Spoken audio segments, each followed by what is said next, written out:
السلام علیکم دوستو، کیسے ہیں آپ؟ میں ہوں عدنان حسین، آپ دیکھ رہے ہیں رپورٹرز انسائٹ۔ دوستو، سال کا اختتام ہے اور اس اختتام پر پاکستانیوں کے لیے بہت زبردست خبر ہے، بہت اچھی خبر ہے۔ اس ویڈیو میں اگر آپ آخر تک جڑے رہے تو وہ خبر لازمی طور پہ وہ آپ تک پہنچنے والی ہے، لیکن اس سے پہلے آپ دوستوں کو بتاؤں گا اسلام آباد میں ایک تقریب ہوئی۔ باقاعدہ اس تقریب میں مولانا فضل الرحمان موجود تھے، آصف زرداری موجود تھے، صادق سنجرانی موجود تھے، اور اس تقریب میں آصف علی زرداری نے کس سے کہا کہ فیض تو چلا گیا، اب تیرا کیا ہوگا؟ وہ آپ نے کہاوت سنی تھی نا، ایک بڑا جو ہے وہ ڈائلاگ ہے، تیرا کیا ہوگا کالیا۔ تو آصف علی زرداری کا کہنا تھا جنرل فیض چلا گیا، اب تیرا کیا ہوگا۔ آپ کو یاد ہے 2016 میں آصف علی زرداری نے ایک تقریر کی تھی اور اس تقریر میں انہوں نے کہا تھا ہم اینٹ سے اینٹ بجا دیں گے، تم 3 سال کے لیے آتے ہو۔ یہی ذکر دوبارہ اسلام آباد کی اس تقریب میں ہوا۔ اہم تفصیل میں آپ دوستوں کو بتاؤں گا، لیکن اس سے پہلے فواد چودھری کو تو آپ جانتے ہیں۔ فواد چودھری جو کہ بڑی بڑی بڑکے مارا کرتا تھا، نعرے لگایا کرتا تھا،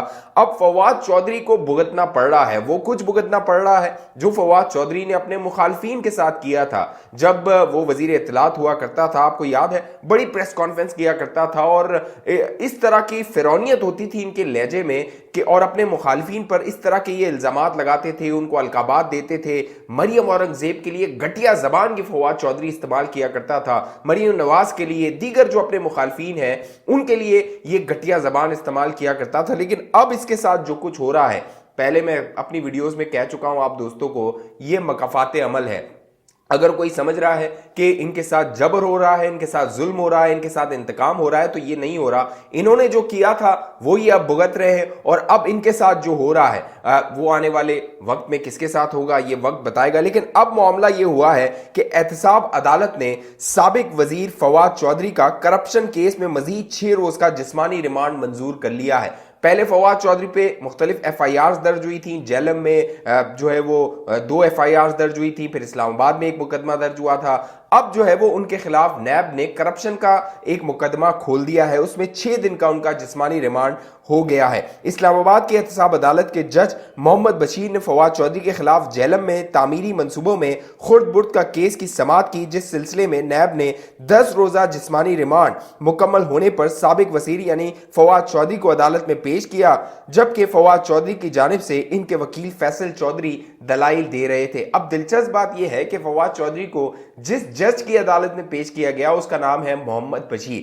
یہ محمد بشیر صاحب جو ہیں یہ 2012 سے 3 سال کے لیے آئے تھے، یہ جج ہیں، لیکن بڑے بڑے جو سیاسی مقدمات ہوتے ہیں وہ ان کی سماعت کرتے ہیں۔ یہ محمد بشیر وہی شخص ہے جس نے نواز شریف صاحب کو سزا سنائی تھی، مریم نواز صاحبہ کو سزائیں سنائی تھی، اور اس وقت جو اسٹیبلشمنٹ تھی وہ اس محمد بشیر کو جو ہے وہ شریف خاندان کے خلاف، نون لیگ کے خلاف استعمال کر رہی تھی۔ اور اس وقت فواد چودھری ڈٹ کے کہتا تھا بڑا زبردست جج ہے، بڑے زبردست فیصلے کر رہا ہے، اور جو احتساب عدالتیں ہیں انہوں نے نواز شریف کو جو ہے وہ کنوکٹ کر دیا، سزائیں دے دی۔ یہ جو فواد چودھری تھا تعریفیں کیا کرتا تھا اس جج کی، اور اب اسی جج کی عدالت میں اس کو پیش ہونا پڑ رہا ہے۔ دوران سماعت نیب پروسیکیوٹر نے کہا پہلے 14 روزہ جسمانی ریمانڈ مانگا تھا تو 10 روزہ جسمانی ریمانڈ ملا تھا، بینکنگ ریکارڈ منگوایا ہے جس پر خرد برد کا شک ہوا ہے، کانٹریکٹر کو بھی 2 جنوری کو طلب کیا گیا ہے۔ نیب پروسیکیوٹر نے کہا 16 میں سے 8 کنال کی زمین فواد چودھری کے نام کی گئی، کانٹریکٹر نے فواد چودھری کے نام 8 کنال کی زمین کی 2 جنوری کو تعمیری منصوبوں سے منسلک 2 افراد کو طلب کیا ہے، ملزم سے مزید تفتیش کرنی ہے، لہٰذا مزید 10 روزہ جسمانی ریمانڈ دیا جائے تاکہ تفتیش مکمل ہو سکے۔ عدالت نے نیب پروسیکیوٹر کے جسمانی ریمانڈ کی استدعا پر فیصلہ محفوظ کر لیا۔ احتساب عدالت نے کچھ دیر بعد فیصلہ سناتے ہوئے فواد چودھری کو 6 روزہ جسمانی ریمانڈ منظور کیا اور انہیں نیب کے حوالے کر دیا۔ عدالت نے کہا تفتیش مکمل کر لیں اور وکلا سے ملاقات بھی کرا دیں، جبکہ فواد چودھری کو 5 جنوری کو دوبارہ عدالت میں پیش کریں۔ تو اب فواد چودھری کی 5 تاریخ کو دوبارہ نیا سال جب شروع ہوگا تو پیشی ہوگی، اور فواد چودھری پہ یہ کرپشن کا الزام ہے جو کہ نیب میں وہ بھگت رہے ہیں۔ اپنے مخالفین پہ یہ کرپشن کے الزامات لگاتے تھے، آپ کو یاد ہے نا، جو ہے وہ کہتے تھے کہ جو ہے وہ اتنا کک بیکس لے لیا، اتنا مال بنا لیا، سڑکیں بنا لی تو اس میں مال لے لیا۔ لیکن فواد چودھری کے خلاف اب دوبارہ یہ کٹا کھل گیا ہے، اور باقاعدہ کانٹریکٹر کے ساتھ معاملات طے کرنے اور وہاں پر خود برد کرنے کا معاملات فواد چودھری کے گلے آ گئے ہیں۔ اب آ جائیے اسلام آباد میں وہ جو تقریب جس کا میں نے آپ سے ذکر کیا کہ ایک ولیمے کی تقریب تھی، اس ولیمے کی تقریب میں آصف علی زرداری موجود تھے، صادق سنجرانی جو ہے باب پارٹی جنرل فیض کی پشت پناہی سے باب پارٹی بنائی گئی تھی، پھر صادق سنجرانی کو جو ہے وہ سینٹ کا چیئرمین بنایا گیا تھا۔ تو اب اس تقریب میں مولانا فضل الرحمان موجود تھے، ان کے بیٹے ہیں اسد محمود، ان کے ولیمے کی تقریب تھی۔ اسلام آباد میں مولانا فضل الرحمان کے بیٹے اسد محمود کے ولیمے کی تقریب میں سابق صدر آصف علی زرداری اور چیئرمین سینٹ صادق سنجرانی کے درمیان دلچسپ مکالمہ ہوا۔ اب کیا مکالمہ ہوا؟ آصف زرداری نے صادق سنجرانی سے دلچسپ مکالمہ کرتے ہوئے سوال کیا، فیض چلا گیا اب کیا کرے گا؟ چیئرمین سینٹ صادق سنجرانی نے جواب دیتے ہوئے کہا کہ آپ تو ہیں نا۔ سابق صدر آصف علی زرداری نے کہا میں تو ہوں، میرے ساتھ تو کرتا رہا یوں یوں یوں۔ آصف زرداری نے چیئرمین سینٹ صادق سنجرانی کو مشورہ دیتے ہوئے کہا سیاست میں سوچا کر۔ انہوں نے مزید کہا ہمیشہ ان کی بادشاہی نہیں رہتی، ہماری رہتی ہے۔ اب میں نے شروع میں آپ کو بتایا نا، آصف علی زرداری نے 2016 میں کہا تھا ہم تو یہاں پر جو ہے وہ تم 3 سال کے لیے ہو، ان کا اشارہ جنرل راحیل شریف کی طرف تھا، اور ہم نے یہاں پہ رہنا ہے اور تمہاری ہم اینٹ سے اینٹ بجا دیں گے۔ اس کے بعد آصف علی زرداری صاحب کو دبئی جانا پڑ گیا تھا، تقریباً وہ 1-1.5 سال دبئی میں رہے تھے، لیکن اس کے بعد جب وہ واپس آئے تو راحیل شریف تو جا چکا تھا، لیکن آصف علی زرداری وہیں پہ موجود تھے، ان کی حکومت بھی سندھ میں تھی، وہ سیاست بھی کر رہے تھے۔ تو آصف علی زرداری نے دوبارہ وہ جو اپنا فکرہ تھا دوبارہ دہرایا ہے۔ انہوں نے مزید کہا کہ ہمیشہ ان کی بادشاہی نہیں رہتی، ان کی یعنی کہ بھوٹو والوں کی، وردی والوں کی، اسٹیبلشمنٹ کی نہیں رہتی، ہماری رہتی ہے۔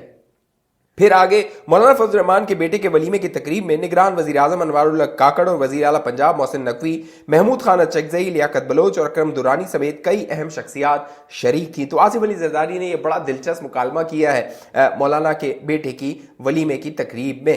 اب آ جائیے بڑی زبردست خوشخبری کی جانب۔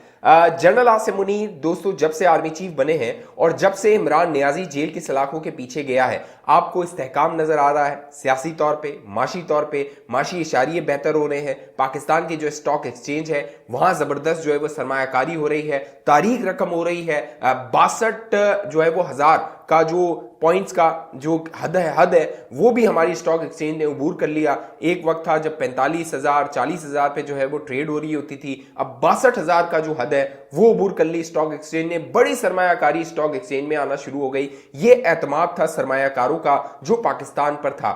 ساتھ ساتھ جو ڈالر ہے اس کو کنٹرول کیا گیا، ڈالر کی جو قدر تھی وہ کم ہوئی، روپیہ جو ہے وہ مضبوط ہوا۔ اور اب جب سال کا اختتام ہے تو خبر یہ آ رہی ہے کہ جب نیا سال شروع ہوگا اور یہ معاشی اشاریے مزید بہتر ہوں گے، سیاسی استحکام آئے گا۔ اگر عمران نیازی جیل میں رہتا ہے، عمران نیازی جس دن باہر آ گیا دوستو، پاکستان کا بیڑا غرق ہو جانا ہے۔ پاکستان کی وہی جو تباہی کا سلسلہ اس نے شروع کیا ہوا تھا وہ وہیں سے دوبارہ شروع ہو جانا ہے۔ اس نے کہنا ہے یہ چور ہیں، یہ ڈاکو ہیں، یہ لٹیرے ہیں، یہی اس نے جو ہے وہ راگنی الاپنی ہے۔ یہ جو آپ کو بہتری نظر آ رہی ہے معاشی اشاریوں میں، یہ آپ کو جو ہے وہ دوبارہ ریورس ہوتے ہوئے نظر آ جائے گی۔ اب معاملہ یہ ہوا ہے کہ سال کے آخری کاروباری دن اسٹاک مارکیٹ کا گراف بلند جبکہ روپیہ مستحکم رہا۔ پاکستان اسٹاک ایکسچینج میں جمعے کو اتار چڑھاؤ کے باوجود تیزی کا تسلسل برقرار رہا، جس سے انڈیکس کی 62,100 اور 62,200 پوائنٹس کی 2 سطحیں بھی عبور ہو گئی۔ ماہرین کا کہنا ہے کہ کرسمس کی تعطیلات کی جنوری کے پہلے ہفتے کے اختتام پر غیر ملکی سرمایہ کاری کی ممکنہ آمد اور اگلے ماہ مہنگائی کی شرح میں قدرے کمی کی پیشن گوئی کی جا رہی ہے۔ سرمایہ کاروں کی جانب سے تازہ سرمایہ کاری کے باعث سال کا اختتامی سیشن تیزی کے ساتھ بند ہوا۔ سال کے اختتامی دن میں ڈالر کے مقابلے میں روپیہ تگڑا ہوا۔ کاروبار کے اختتام پر ڈالر کے انٹر بینک ریٹ 7 پیسے کی کمی سے 281 روپے 86 پیسے کی سطح پر بند ہوا، یعنی ڈالر نیچے آ رہا ہے، روپیہ مضبوط ہو رہا ہے۔ اگر روپیہ مضبوط ہوگا، مہنگائی کم ہوگی، آپ جو ہے وہ کم پیسے دے کے زیادہ چیزیں خرید سکیں گے۔ اگر معاشی استحکام ہوگا، آپ کے جو کہہ لیجئے کہ اخراجات ہیں اس میں کمی آئے گی، آپ کے مالی حالات بہتر ہوں گے، اسٹاک ایکسچینج اچھا پرفارم کرے گی، وہاں پر بیرونی سرمایہ کاری آئے گی، تو پاکستان کے جو ذخائر ہیں، ڈالر کے ذخائر ہیں، ان میں اضافہ ہوگا۔ اور یہ اگر سیاسی استحکام آئے گا تو معاشی استحکام آئے گا۔ اگر سیاست میں